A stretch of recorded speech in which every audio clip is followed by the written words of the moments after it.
Evangelii Gaudium, Reading 7.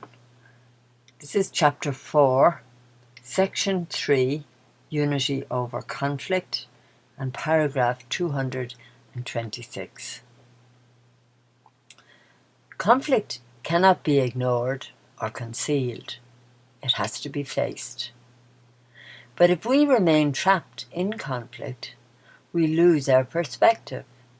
Our horizons shrink, and reality itself begins to fall apart. In the midst of conflict, we lose our sense of the profound unity of reality. 227. When conflict arises, some people simply look at it and go their way as if nothing had happened. They wash their hands of it and get on with their lives. Others embrace it in such a way that they become its prisoners. They lose their bearings, project onto institutions their own confusion and dissatisfaction, and thus make unity impossible. But there is also a third way, and it is the best way to deal with conflict. It is the willingness to face conflict head-on, to resolve it, and to make it a link in the chain of a new process.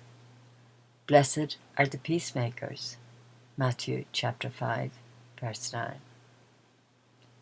228. In this way, it becomes possible to build communion amid disagreement. But this can only be achieved by those great persons who are willing to go beyond the surface of the conflict and to see others in their deepest dignity. This requires acknowledging a principle indispensable to the building of friendship in society, namely that unity is greater than conflict. Solidarity, in its deepest and most challenging sense, thus becomes a way of making history in a life setting where conflicts, tensions, and oppositions can achieve a diversified and life-giving unity. This is not to opt for a kind of syncretism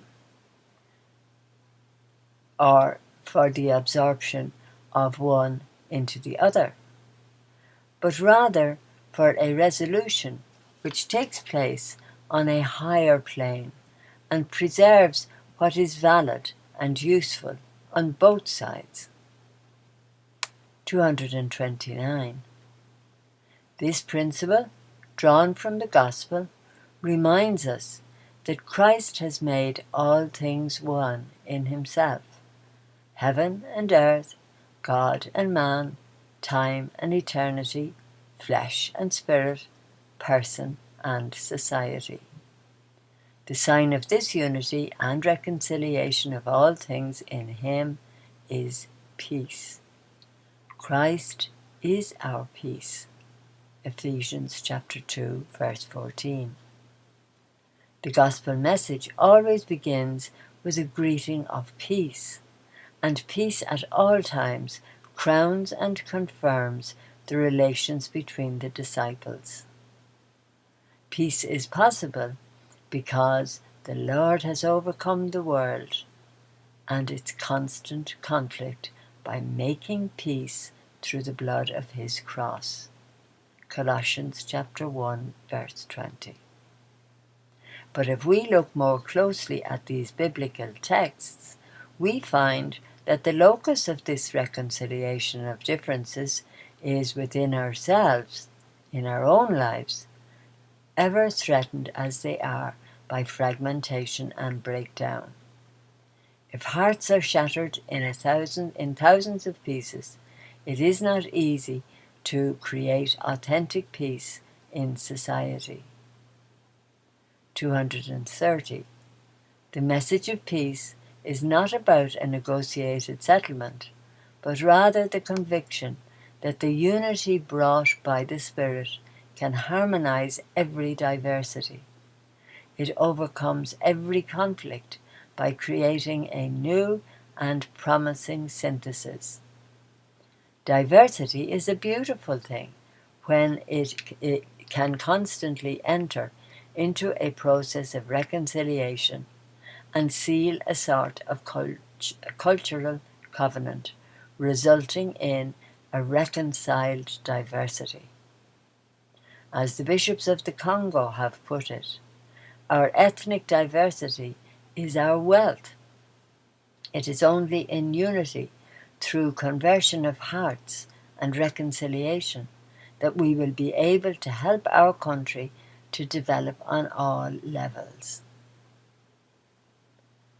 Realities are more important than ideas. 231. There also exists a constant tension between ideas and realities. Realities simply are, whereas ideas are worked out.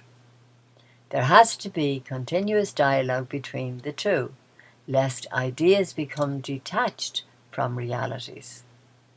It is dangerous to dwell in the realm of words alone, of images and rhetoric. So a third principle comes into play. Realities are greater than ideas. This calls for rejecting the various means of masking reality, angelic forms of purity, dictatorships of relativism, empty rhetoric, objectives more ideal than real, brands of ahistorical fundamentalism, ethical systems bereft of kindness, intellectual discourse bereft of wisdom. 232. Ideas, conceptual elaborations, are at the service of communication, understanding, and praxis.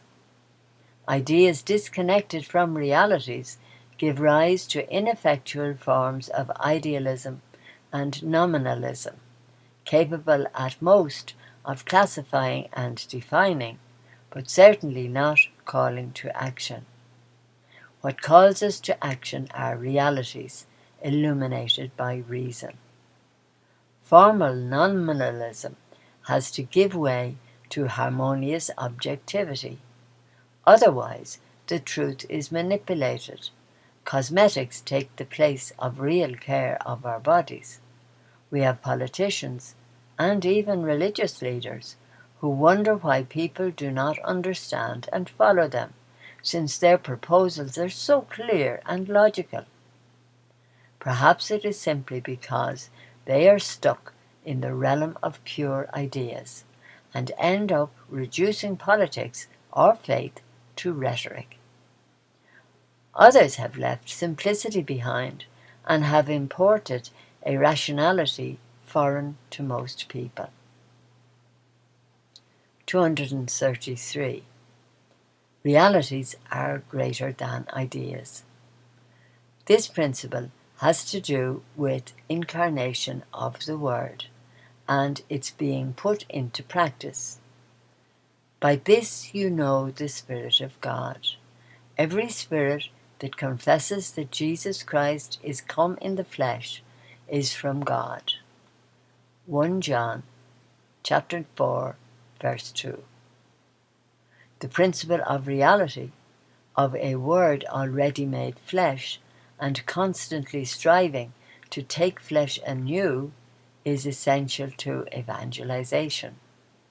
It helps us to see that the Church's history is a history of salvation, to be mindful of those saints who enculturated the gospel in the life of our peoples, and to reap the fruits of the Church's rich bi-millennial tradition, without pretending to come up with a system of thought detached from this treasury, as if we wanted to reinvent the gospel. At the same time, this principle impels us to put the word into practice, to perform works of justice and charity, to make that word fruitful. Not to put the word into practice, not to make it a reality, is to build on sand, to remain in the realm of pure ideas, and to end up in a lifeless and unfruitful self-centeredness and Gnosticism. The whole is greater than the part. 234. An innate tension also exists between globalization and localization. We need to pay attention to the global so as to avoid narrowness and banality. Yet we also need to look to the local, which keeps our feet on the ground. Together, the two prevent us from falling into one of two extremes. In the first, people get caught up in an abstract, globalized universe, falling into step behind everyone else, admiring the glitter of other people's world, gaping and applauding at all the right times. At the other extreme, they turn into a museum of local folklore, a world apart, doomed to doing the same things over and over, and incapable of being challenged by novelty or appreciating the beauty which God bestows beyond their borders. 235. The whole is greater than the part, but it is also greater than the sum of its parts. There is no need, then, to be overly obsessed with limited and particular questions. We constantly have to broaden our horizons and see the greater good which will benefit us all. But this has to be done without evasion or uprooting. We need to sink our roots deeper into the fertile soil and history of our native place, which is a gift of God. We can work on a small scale in our own neighbourhood, but within a larger perspective. Nor do people who wholeheartedly enter into the life of a community need to lose their individualism or hide their identity. Instead, they receive new impulses to personal growth. The global need not stifle, nor the particular prove barren. 236. Here our model is not the sphere, which is no greater than its parts, where every point is equidistant from the centre and there is no differences between them. Instead, it is the polyhedron, which reflects the convergence of all its parts, each of which preserves its distinctiveness. Pastoral and political activity alike seek to gather in this polyhedron the best of each. There is a place for the poor and their culture, their aspirations and their potential. Even people who can be considered dubious on account of their errors have something to offer which must not be overlooked. It is the convergence of peoples who, within the universal order, maintain their own individuality. It is the sum total of persons within a society which pursues the common good, which truly has a place for everyone. 237. To Christians, this principle also evokes the totality or integrity of the gospel, which the Church passes down to us and sends us forth to proclaim. Its fullness and richness embrace scholars and workers, businessmen and artists, in a word, everyone. The genius of each people receives in its own way the entire gospel and embodies it in expressions of prayer, fraternity, justice, struggle and celebration. The good news is the joy of the Father who desires that none of his little ones be lost. The joy of the Good Shepherd who finds the lost sheep and brings it back to the flock. The gospel is the leaven which causes the dough to rise, and the city on the hill whose light illumines all peoples. The gospel has an intrinsic principle of totality. It will always remain good news until it has been proclaimed to all people, until it has healed and strengthened every aspect of humanity, until it has brought all men and women together at table in God's kingdom. The whole is greater than the part. Section 4.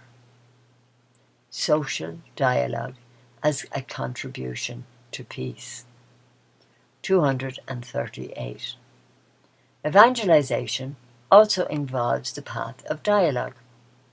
For the Church today, 3 areas of dialogue stand out where she needs to be present in order to promote full human development and to pursue the common good.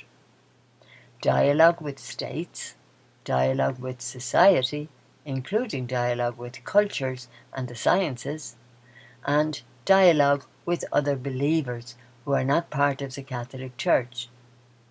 In each case, the Church speaks from the light which faith offers, contributing her 2,000-year experience and keeping ever in mind the life and sufferings of human beings. This light transcends human reason, yet it can also prove meaningful and enriching to those who are not believers, and it stimulates reason to broaden its perspectives. 239. The Church proclaims the gospel of peace, and she wishes to cooperate with all national and international authorities in safeguarding this immense universal good. By preaching Jesus Christ, who is himself peace, see Ephesians chapter 2, verse 14, the new evangelization calls on every baptized person to be a peacemaker and a credible witness to a reconciled life.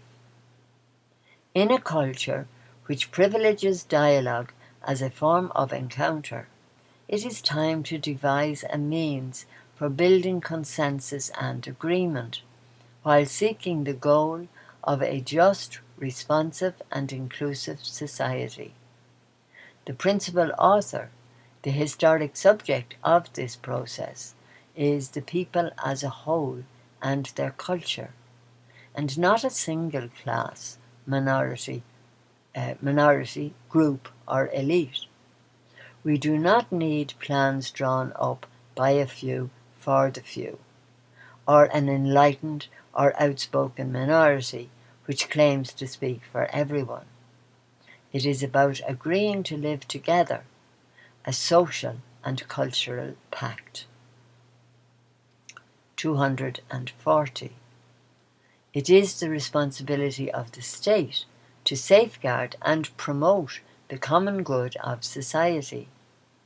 Based on the principles of subsidiarity and solidarity, and fully committed to political dialogue and consensus building, it plays a fundamental role, one which cannot be delegated, in working for the integral development of all. This role, at present, calls for a profound social humility. 241. In her dialogue with the state and with society, the Church does not have solutions for every particular issue. Together with the various sectors of society, she supports those programs which best respond to the dignity of each person and the common good. In doing this, she proposes in a clear way the fundamental values of human life and convictions which can then find expression in political activity. Dialogue between faith, reason, and science. 242. Dialogue between science and faith also belongs to the work of evangelization at the service of peace. Whereas positivism and scientism refuse to admit the validity of forms of knowledge other than those of the positive sciences, the Church proposes another path, which calls for a synthesis between the responsible use of methods proper to the empirical sciences and other areas of knowledge such as philosophy, theology, as well as faith itself, which elevates us to the mystery transcending nature and human intelligence. Faith is not fearful of reason. On the contrary, it seeks and trusts reason, since the light of reason and the light of faith both come from God and cannot contradict each other. Evangelization is attentive to scientific advances and wishes to shed on them the light of faith and the natural law, so that they will remain respectful of the centrality and supreme value of the human person at every stage of life. All of society can be enriched thanks to this dialogue, which opens up new horizons for thought and expands the possibilities of reason. This too is a path of harmony and peace. 243. The Church has no wish to hold back the marvelous progress of science. On the contrary, she rejoices and even delights in acknowledging the enormous potential that God has given to the human mind. Whenever the sciences, rigorously focused on their specific field of inquiry, arrive at a conclusion which reason cannot refute, faith does not contradict it. Neither can believers claim that a scientific opinion, which is attractive but not sufficiently verified, has the same weight as a dogma of faith. At times, some scientists have exceeded the limits of their scientific competence by making certain statements or claims. But here the problem is not with reason itself, but with the promotion of a particular ideology which blocks the path to authentic, serene, and productive dialogue. Ecumenical dialogue. 244. Commitment to ecumenism responds to the prayer of the Lord Jesus that they may all be one. John chapter 17, verse 21. The credibility of the Christian message would be much greater if Christians could overcome their divisions and the Church could realize the fullness of Catholicity proper to her in those of her children who, though joined to her by baptism, are yet separated from full communion with her. We must never forget that we are pilgrims journeying alongside one another. This means that we must have sincere trust in our fellow pilgrims, putting aside all suspicion or mistrust, and turn our gaze to what we are all seeking, the radiant peace of God's face. Trusting others is an art, and peace is an art. Jesus told us, "Blessed are the peacemakers." Matthew chapter 5, verse 9. In taking up this task, also among ourselves, we fulfill the ancient prophecy, "They shall beat their swords into plowshares." Isaiah chapter 2, verse 4. 245. In this perspective, ecumenism can be seen as a contribution to the unity of the human family. At the Synod, the presence of the Patriarch of Constantinople, His Holiness Bartholomeus I, and the Archbishop of Canterbury, His Grace Rowan Williams, was a true gift from God and a precious Christian witness. 246. Given the seriousness of the counter-witness of division among Christians, particularly in Asia and Africa. The search for paths to unity becomes all the more urgent. Missionaries on those continents often mention the criticisms, complaints, and ridicule to which the scandal of divided Christians gives rise. If we concentrate on the convictions we share, and if we keep in mind the principle of the hierarchy of truths, we will be able to progress decidedly towards common expressions of proclamation, service, and witness. The immense numbers of people who have not received the gospel of Jesus Christ cannot leave us indifferent. Consequently, commitment to a unity which helps them to accept Jesus Christ can no longer be a matter of mere diplomacy or forced compliance, but rather an indispensable path to evangelization. Signs of division between Christians in countries ravaged by violence add further causes of conflict on the part of those who should instead be a leaven of peace. How many important things unite us. If we really believe in the abundantly free working of the Holy Spirit, we can learn so much from one another. It is not just about being better informed about others, but rather about reaping what the Spirit has sown in them, which is also meant to be a gift for us. To give but one example, in the dialogue with our Orthodox brothers and sisters, we Catholics have the opportunity to learn more about the meaning of episcopal collegiality and their experience of synodality. Through an exchange of gifts, the Spirit can lead us ever more fully into truth and goodness. Relations with Judaism. 247. We hold the Jewish people in special regard because their covenant with God has never been revoked. For the gifts and the call of God are irrevocable. Romans chapter 11, verse 29.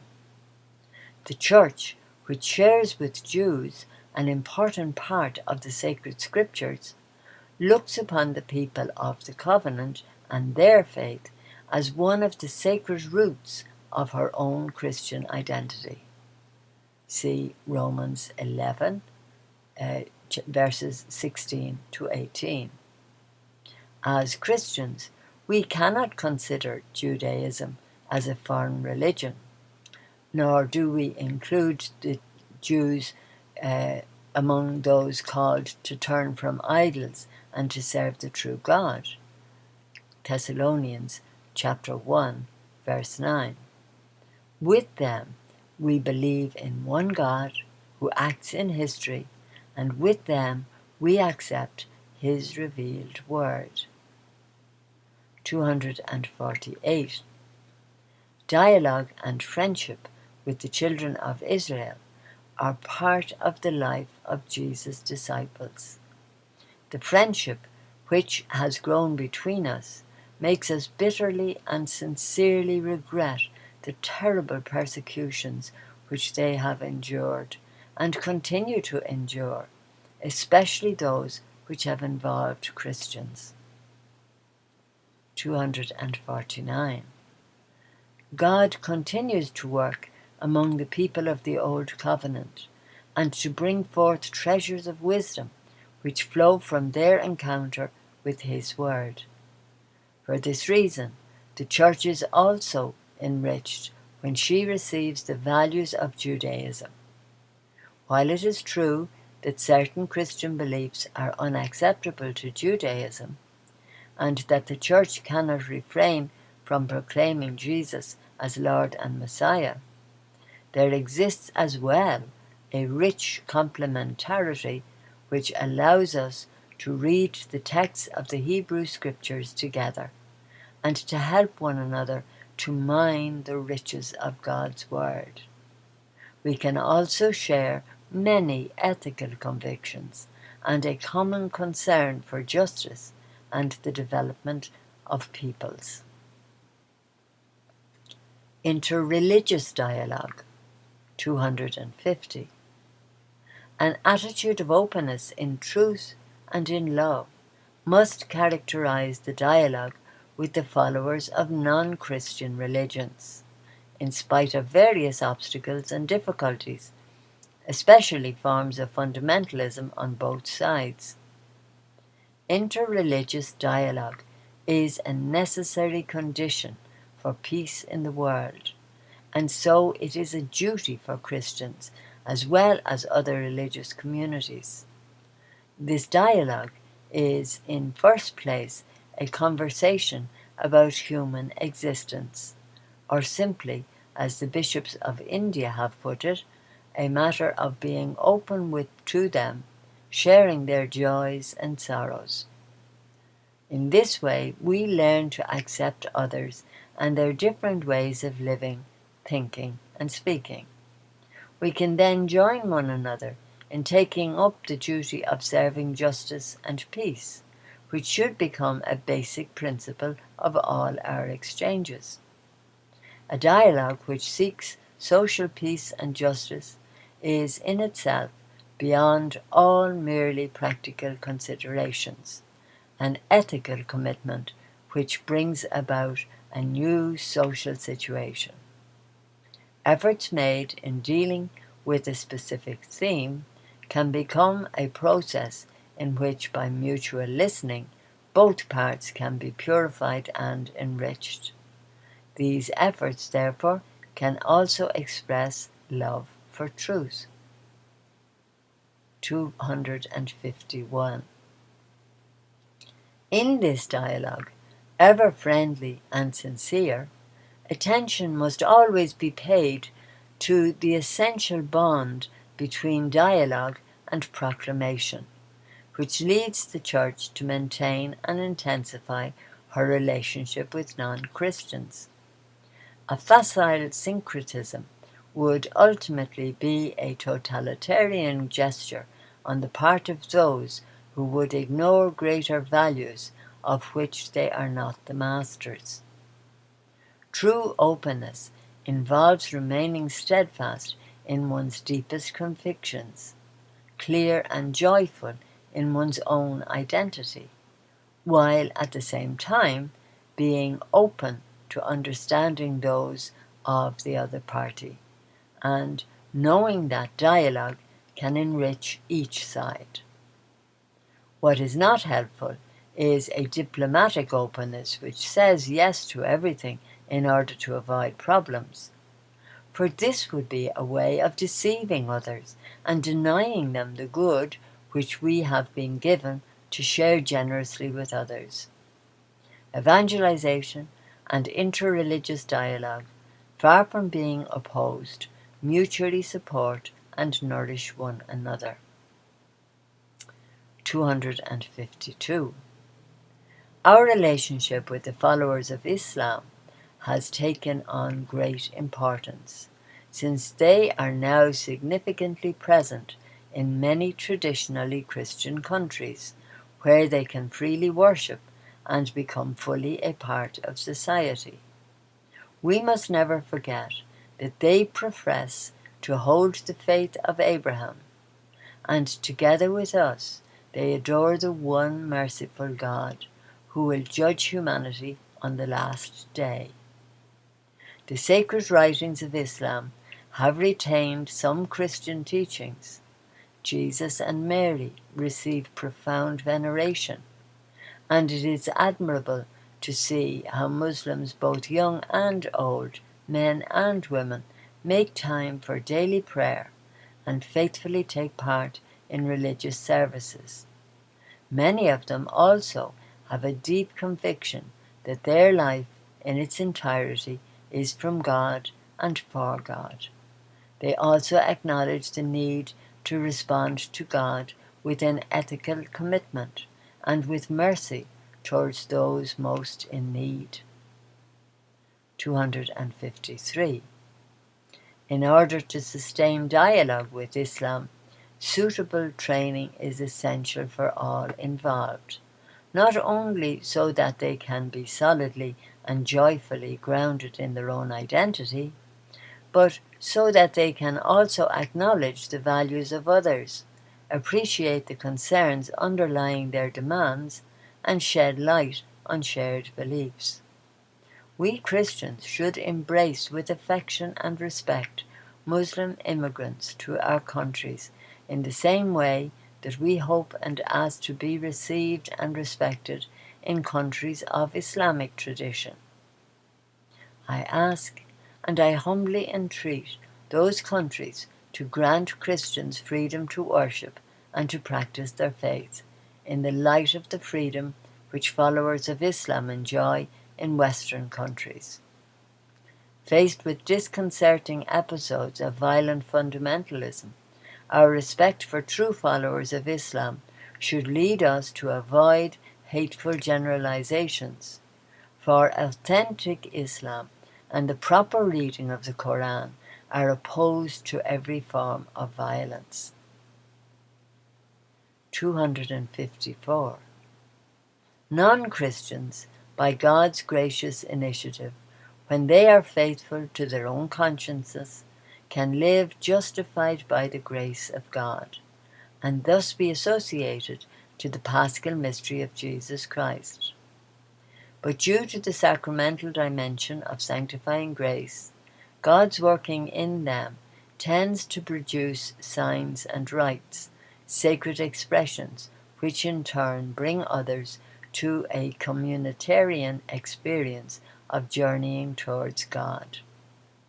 While these lack the meaning and efficacy of the sacraments instituted by Christ, they can be channels which the Holy Spirit raises up in order to liberate non-Christians from atheistic immanentism, or from purely individual religious experiences. The same Spirit everywhere brings forth various forms of practical wisdom, which help people to bear suffering and to live in greater peace and harmony. As Christians, we can also benefit from these treasures built up over many centuries, which can help us better live our own beliefs. Social dialogue in a context of religious freedom. 255.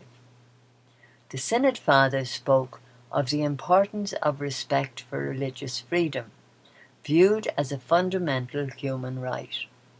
This includes the freedom to choose the religion which one judges to be true and to manifest one's beliefs in public. A healthy pluralism, one which genuinely respects differences and values them as such, does not entail privatizing religions in an attempt to reduce them to the quiet obscurity of the individual's conscience, or to relegate them to the enclosed precincts of churches, synagogues, or mosques. This would represent, in effect, a new form of discrimination and authoritarianism. The respect due to the agnostic or non-believing minority should not be arbitrarily imposed in a way that silences the convictions of the believing majority or ignores the wealth of religious traditions. In the long run, this would feed resentment rather than tolerance and peace. 256. When considering the effect of religion on public life, one must distinguish the different ways in which it is practiced. Intellectuals and serious journalists frequently descend to crude and superficial generalizations in speaking of the shortcomings of religion, and often prove incapable of realizing that not all believers or religious leaders are the same. Some politicians take advantage of this confusion to justify acts of discrimination. At other times, Contempt is shown for writings which reflect religious convictions, overlooking the fact that religious classics can prove meaningful in every age. They have an enduring power to open new horizons, to stimulate thought, to expand the mind and the heart. This contempt is due to the myopia of a certain rationalism. Is it reasonable and enlightened to dismiss certain writings simply because they arose in the context of religious belief? These writings include principles which are profoundly humanistic and, albeit tinged with religious symbols and teachings, they have a certain value for reason. 257. As believers, we also feel close to those who do not consider themselves part of any religious tradition, yet sincerely seek the truth, goodness, and beauty which we believe have their highest expression and source in God. We consider them as precious allies in the commitment to defending human dignity, in building peaceful coexistence between peoples, and in protecting creation. A special place of encounter is offered by the new Areopagi, such as the Court of the Gentiles, where believers and non-believers are able to engage in dialogue about fundamental issues of ethics, art, and science, and about the search for transcendence. This too is a path to peace in our troubled world. 258. Starting from certain social issues of great importance to the future of humanity, I have tried to make explicit once again the inescapable social dimension of the gospel message, and to encourage all Christians to demonstrate it by their words, attitudes, and deeds. And that's the end of chapter 4.